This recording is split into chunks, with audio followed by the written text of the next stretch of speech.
non, attends, ne gênez pas, ne gênez pas. Mais ne... Et là, je peux vous dire que c'est une parcelle que je connais bien.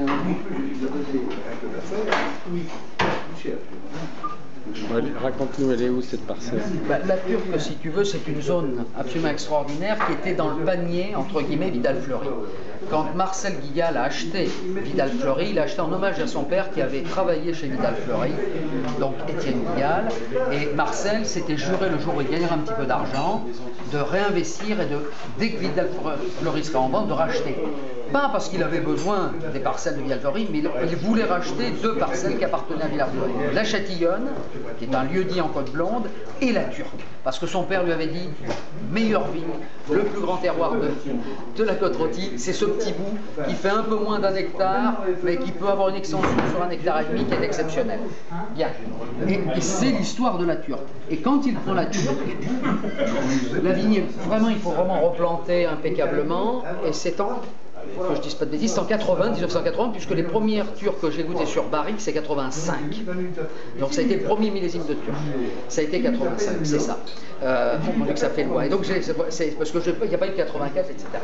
Donc c'est 85, ça a été la première cuvée. Donc ce soir, on fait une rétrospective qui débute de 92, petite année, très importante, et qui pour moi est un des loupés.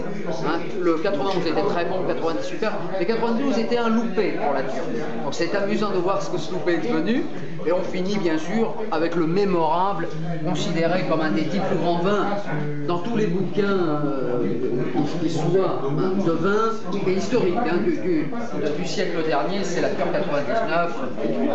Il y a des 19,5 chez moi, 100 sur 100 par Caire, confirmé 10 fois.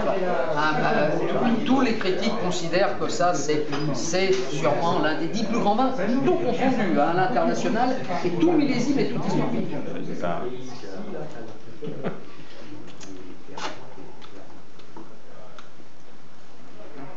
Cette persistance. Vraiment, le palais est tapissé, la langue est totalement tapissée. Tu as le végétal, le minéral, donc les cations et les anions du minéral. Tu as ce côté savoureux des tanins, mais cette vigueur. C'est 61. C'est 61. Après, on va avoir un 59, comme je dis, mais un 59 magnifiquement réussi. Donc c'est extraordinaire. Mais là, on est dans le classicisme. C'est la Syrah avec un grand bouquet. C'est pas là. Voilà, ça c'est vraiment la grande bouteille. C'est une mycote, ça. Une fleur de rhétorique. Non mais arrête de filmer.